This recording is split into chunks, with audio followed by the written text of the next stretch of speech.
Hey folks, welcome back to another review with yours truly, Sam Healey. Today we're taking a look at this little fellow right here. This is called Heroes of Blackreach. Now this is a game that is a collaboration between Devil Pig Games, Iello and Games Workshop, where they are taking the hero system from Heroes of Normandie and Shadows over Normandy and that type of stuff, and they are wrapping a Warhammer 40K theme or skin around it. And so this is basically Heroes of Normandy with warriors from Warhammer 40K. In this box specifically, we have the Ultramarines, and then you also have the Orcs. So this is a game that I already enjoy. We're going to go through a very basic explanation of how the game plays because we've already talked about Heroes of Normandie a long time ago, so you can check that out if you want a more detailed idea of how to play. But we'll give you a basic playthrough here. Not really a playthrough, but you get what I'm saying. And then we'll give some final thoughts on how the theme works well with this system. So let's go ahead and get down to it.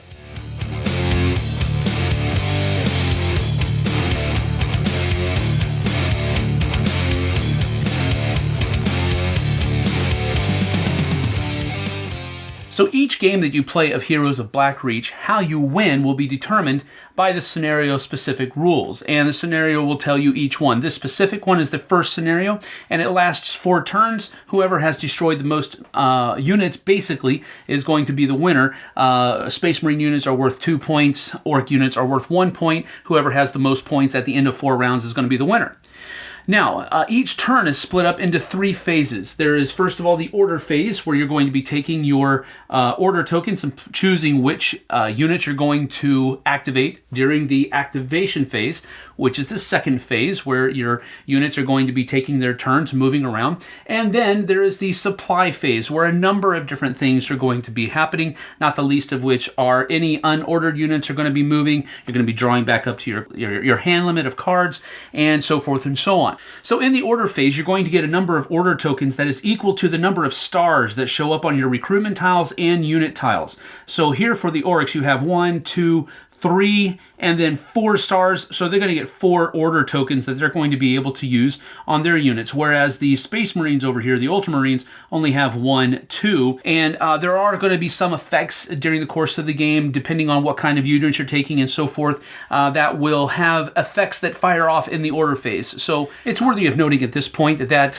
initiative order is important to note as you're doing these placing out the tokens, because whoever has initiative must place first, and so forth and so on. Then in the activation phase, initiative order still takes place because the Ultramarines will be able to activate one of their units first, and then the Orcs will be able to activate one of their units until all of the units have been activated. Since the Ultramarines only have 2 units that they can activate, that does mean that 2 of the Orc units will be able to go almost simultaneously, or one right after the other. Now in the activation phase, units can either move or shoot. They cannot do both unless they have a special ability, like the Space Marines do here, where it has this blue arrow with little explosions around the top of it, but they will take a negative effect to their die roll as they shoot. So for example, in the Ultramarines' first activation, they're going to go ahead and reveal their number 1 unit, which is this guy right here, and then they're going to move him.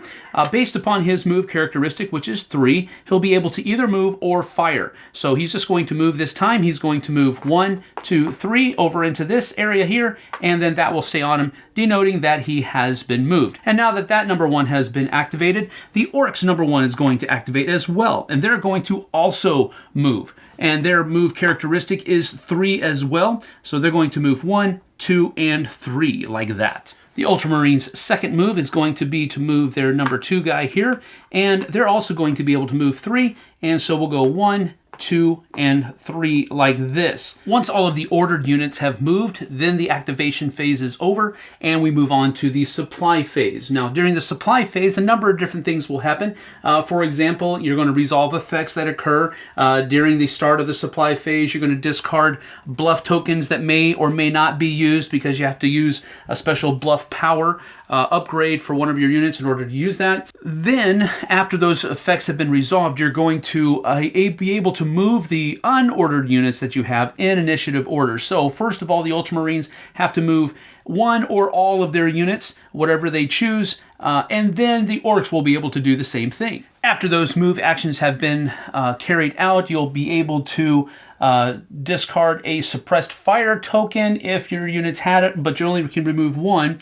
Then you'll also be able to discard any action cards that you want and then draw back up to your hand limit. Action cards can be played whenever the card specifically says. So for example, this one says play during the move action of any enemy unit except an infantry unit. All right, so you can play it for its battle event that is down here, or you can play it for its alternative bonus. So during my turn, if I wanted to, I could have given one of my units +1 movement instead of playing it for its battle effect, which in this case, it's in all of these units are infantry units, so I wouldn't have been able to use that bottom text anyway. But you can play battle cards whenever they say they can be played, or if you're using it for the battle event, or any time for the alternative bonus. At the end of the supply phase, initiative will reset like so, and then you're ready to start a new round. Now, during the next turn, the Orcs do have the initiative, so they'll be able to take their first players, their first unit's action first. And these shooters see an open target here with the Ultramarine Sergeant Vorlanis, and so they're going to go ahead and open fire. They don't have a very good chance of hitting, but they're going to try to anyway. But in order to help out a little bit, they are going to play a card which is called Opportunistic Fire, which means they're going to give a +1 to their die roll. So with their pluses here, they have a +1 against infantry units, which is this thing over here, and they have unlimited range, so it's 1, 2, 3, 4 away, it doesn't really matter. If you have this, there is a restricted range, so the sergeant here only can shoot up to 4 spaces away, whereas these guys have a little bit of a better range on their weapons. So what they're going to need to roll is they need to get a 6 or higher, as denoted by the sergeant's defensive value over here. Now he's out in the open, so he doesn't have any terrain that's giving him any help or defense. It's just his defense bonus, which is a 6. So normally these guys are going to have to roll a 5 or a 6 in order to score a hit on these guys, but with Opportunistic Fire, a 4 will also do the trick. So we're going to go ahead and roll the die here, and that's not a good roll. We're going to roll the die there. That's a 3, 4, 5, up to his 6, which isn't good enough. So they missed. Card is gone. After that took place, this plasma gunner over here said, hey, you're shooting at my leader, so we're going to shoot back. So in order to do an attack here from shooting is we first of all have to determine line of sight. So we take from the center of this square to the center of their square. If there are no blocking terrain in this area, then it's good. They have line of sight. But now we have to go and see how much we need to roll. So we look at the defensive value of the unit, which is 4, and any terrain that they might be in, which gives a bonus of 2 in this case. So their defensive value is a 6, and his ability to shoot at infantry is a 3. So this unit needs to roll a 3 or higher in order to score a hit. And he rolled a 6 plus 3, which is a 9, which is pretty good. Now, if you ever double the defensive value of the unit, you're going to automatically destroy the unit outright. But since this only got, 3 above, they're just going to flip this like so. And now, if this unit takes another hit, they're going to be eliminated. Now, another thing that you can do on your turn is assault an enemy unit. And assaulting an enemy unit means that you are going to, first of all, have to be able to move into their square. Now, the sergeant here has a movement of 4, so he can definitely move 1, 2, 3, and then 4 here. So he's going to announce an assault, and he has to choose the unit that he's going to assault and then make his move. So he's going to go 1, 2, 3, and then 4, like so. Now what happens here is that, first of all, this unit is going to be attacking this unit. And if they have this little sword icon here with the plus, they're going to get a bonus in combat. This one right here is going to be getting a bonus in combat as well. But if you have this, you're going to be able to roll 2 dice and choose the better one. If you don't have this symbol, you're simply going to roll 1 die, and whatever result you have is what you're going to get. Then the higher die result is the one who wins the assault. So in this particular action, the Orcs are going to be able to roll 2 dice, add 1 to one of them, and then choose the higher result. And the Ultramarines are going to be able to do the same thing.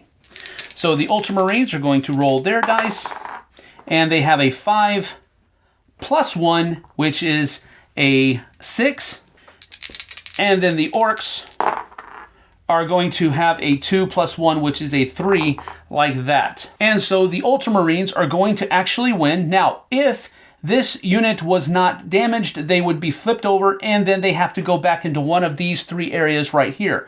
But since they had already been damaged, they are eliminated. The attacking unit or the assaulting unit has to go into that area. Now, there is one thing to take into effect, and that is the area of control that is exerted by the unit. So, for example, it would have been a little bit more difficult had this unit been up here, because he would have had to move 1 and 2, and now since he's in this areas of control of this unit, he wouldn't be able to continue moving through to assault here. He could have in turn assaulted this Slugga unit over here, but he wouldn't have been able to go over here. So it may have been a better choice to move these guys up to defend that unit, but they didn't choose to do that. Now you may be thinking that was a pretty powerful move for the sergeant to make, but if you really think about it, he's in a lot of hurt here, because he's got a Unit 3 and a Unit 4 here, which he would have to stand up against, and this one is the boss of the Orc unit. So moving all the way up and assaulting that unit, yeah, we got the unit as a trophy, but we might lose our sergeant, and that would not be a good thing.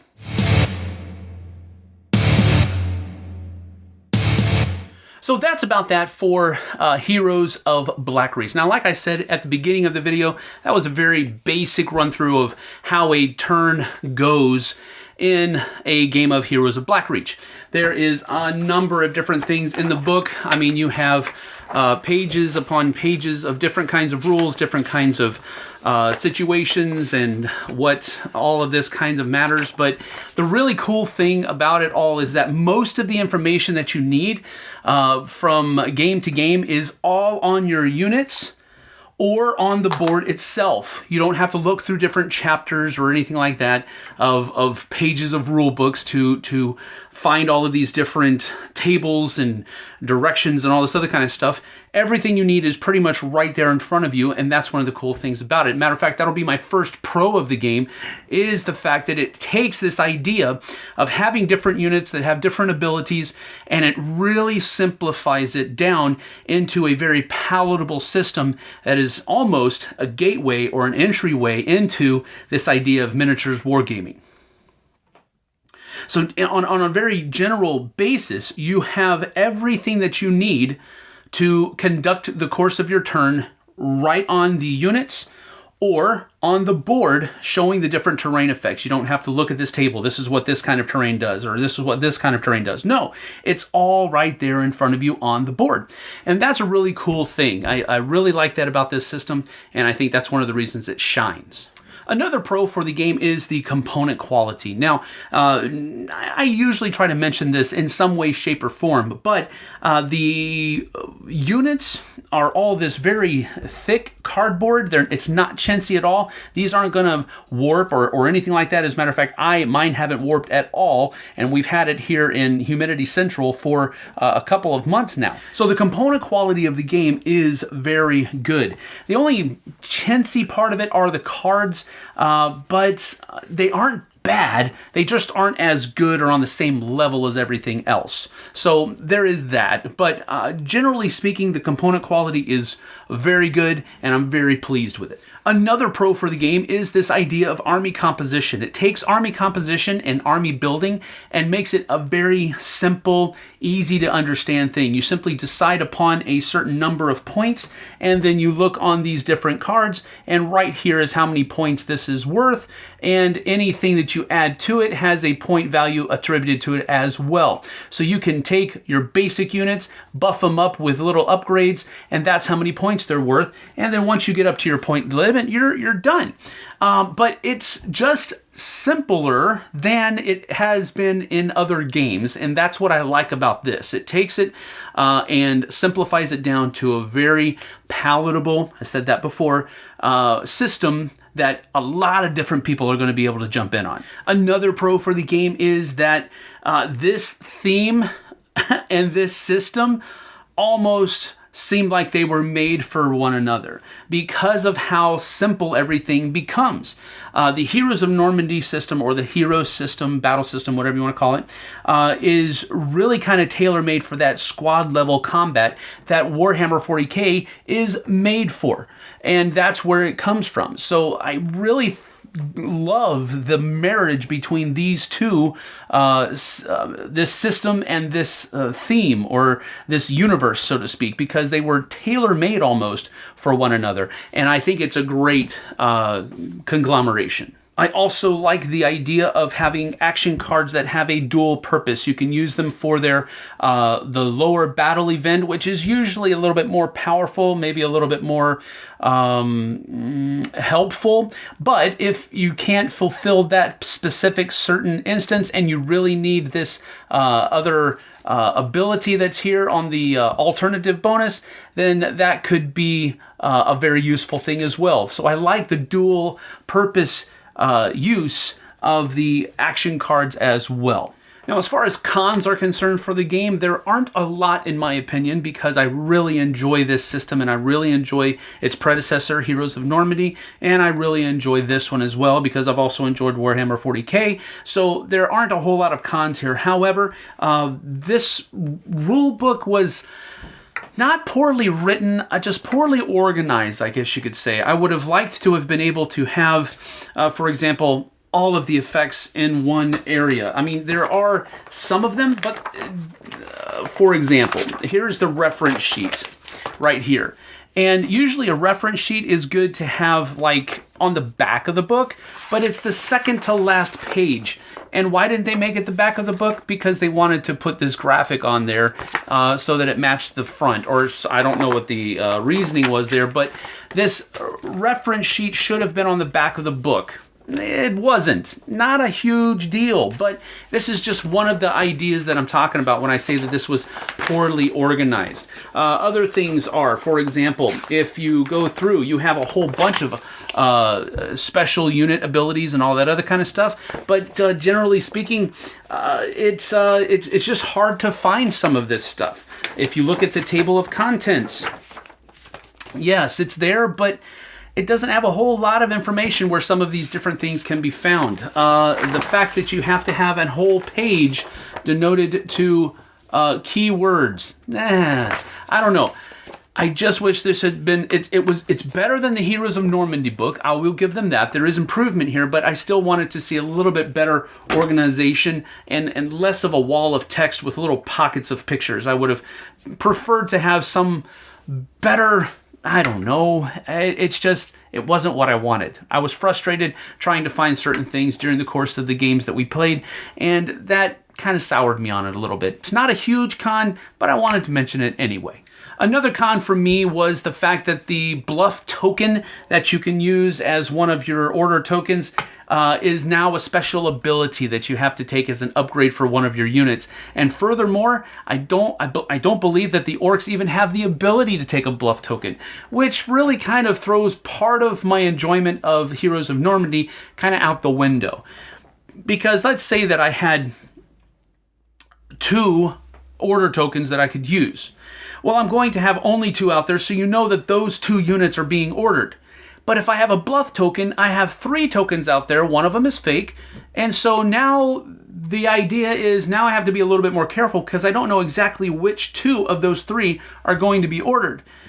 It just takes away a level of thought process that I really enjoyed in Heroes of Normandie, and now it's made as an upgrade for just the Marines as far as I can tell. So that was kind of a downer for me, and I didn't really like it. But really, those are the only cons that I have. I really enjoy the system, and really I feel like those cons are nitpicks more than anything else. So there's that. All in all, I'm going to give this an 8.5 out of 10 because I really do enjoy it. I think the marriage of the two themes, the theme and the system together really, really works well here. And it's kind of a no-brainer. So I like the fact that there's so much, almost limitless ideas that you can instill into your army with the different heavy vehicles and light vehicles and other kinds of infantry units that you're going to be able to put in there. There's just a whole whole lot that comes in this box. It's just really chock full, and they also have reinforcement packs for both sides that are already available too.